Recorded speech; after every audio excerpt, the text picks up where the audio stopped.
What if credit cards were not really the problem, but it was how you used them? Today, I'm going to go over how I was able to utilize credit cards for the past 2 years to basically make free money and everything that I've learned on the way. So if you were to go online right now and look up credit cards, you'd probably see a lot of people telling you to stay away from them, or you would have a lot of people that would just go and tell you, hey, you should just use credit cards for basically everything. Credit cards, like all debt, is a double-edged sword, and if you don't know how to use it, you're going to die by the sword. It's as simple as that. Credit cards, especially here in the States, have really gotten out of hand. We have the most debt in credit cards that we've seen in history, the most usage that we've seen in history, the most delinquencies that we've ever seen in history, and seeing how the economy is going in a direction where basically inflation is killing all of our money, a lot of people have been using credit cards these days. So my method of using credit cards is a pretty common practice, but I think people miss a very, very key point when it comes to this process. So you've probably heard with credit cards that people use every single month, they basically pay for all their expenses with their credit cards and then pay at the end of every single month. Depending on the credit card you have, you can be able to earn points, which you can then be able to redeem for cash back rewards, or you can be able to use for some other expenses that might give you a higher yield. For example, I use X1, and basically there's a bunch of different programs on there where I can earn 2 times points, 3 times points, sometimes even like 4 times or even 8 times points, depending on the deal that I'm trying to go for. Most of the time it's going to be 2 to 3 times, but then I can be able to use those points to either redeem for cash back, or I can use it to basically use towards purchases from different vendors. So like I said, since 2022, I've been using my X1 card to basically pay for all my expenses outside of my rent, because with certain things there's a service charge and the points don't really matter if you're getting charged extra like that. So all the purchases that do not have a service charge, I basically pay for with my credit card. That includes food, utilities, gas, any kind of play money. Basically around 99% of the things that I purchase is with a credit card. So my system was basically the first check that I made every single month would pay for all of the expenses from the previous month that was on my credit card. So currently right now I have around 175,000 points, which for a lot of the vendors from X1 translates to around 1 cent per point. So then if you take that roughly, I have around like $1,750 in credit card points. We haven't used our credit card points in a while, but what I can say is that we used around like 250,000 points before to go towards travel expenses such as flights, rental cars, hotels, etc., which is a pretty common thing that most people use for those things. So if you add up what I spent before and what I have currently, roughly that's a total of around $4,250, which in cash back will give me less, but we mainly use these things to pay for what I said before, travel expenses. But just think about that for a second. If I were to just use my debit card and cash to pay for everything and not do my system with credit cards, that's $4,250 that I basically wouldn't have. Now, a lot of people would look at that and they would just immediately jump into doing a system like this, but I'm here to give you some of the things that I've learned doing the system. Now, how you actually use credit cards is actually derived on how you view your credit cards. So the first takeaway from this is to change your view of credit cards. It's not something that you have to where you just buy something because you don't have the money and you want to forego paying for it in full.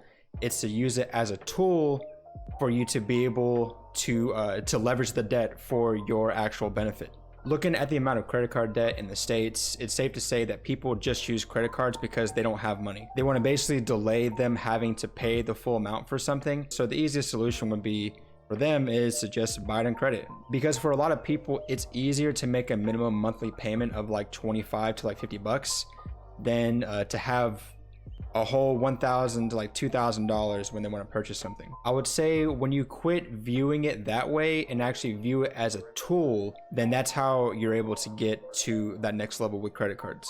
For me, I always had the money to pay off the credit card so that I wasn't stuck with a giant balance that I couldn't pay, and that could easily snowball depending on your discipline and your mentality. Really, the key is if you don't have the cash to pay for something, you shouldn't use credit. So because I had the cash, I was able to use the credit cards because I was able to pay it off, and I can just rack up those points. Over the past 2 years, there's never been a time where I missed a credit card payment that would pay for all of the entire month's purchases in full.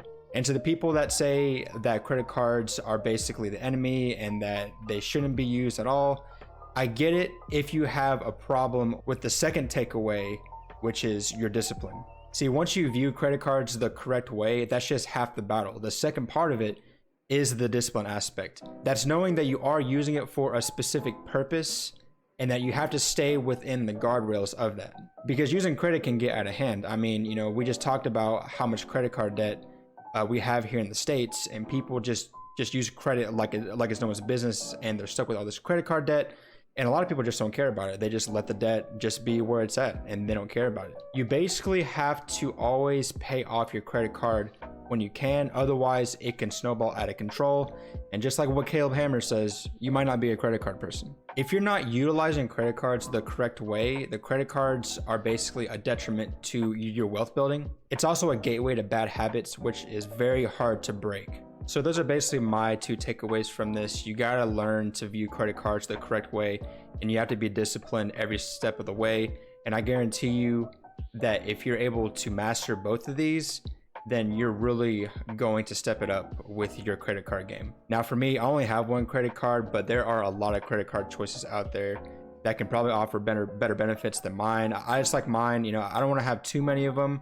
And it's just easy to keep up with me, but I know that for specific things like flights, hotels, or even stuff like, you know, buying purchases with different vendors or different merchants or whatever different companies, you know, some might offer more points depending on which card you get. So really the third takeaway is just to always do your research and to continue trying to get better, because the more knowledge you have, that's basically what is going to set you apart from everybody else. You have a lot of different personalities. Like I've heard this on Dave Ramsey's show that, you know, they would say stuff like, oh, well, you know, why would you even want to use credit card for the little rewards that you get?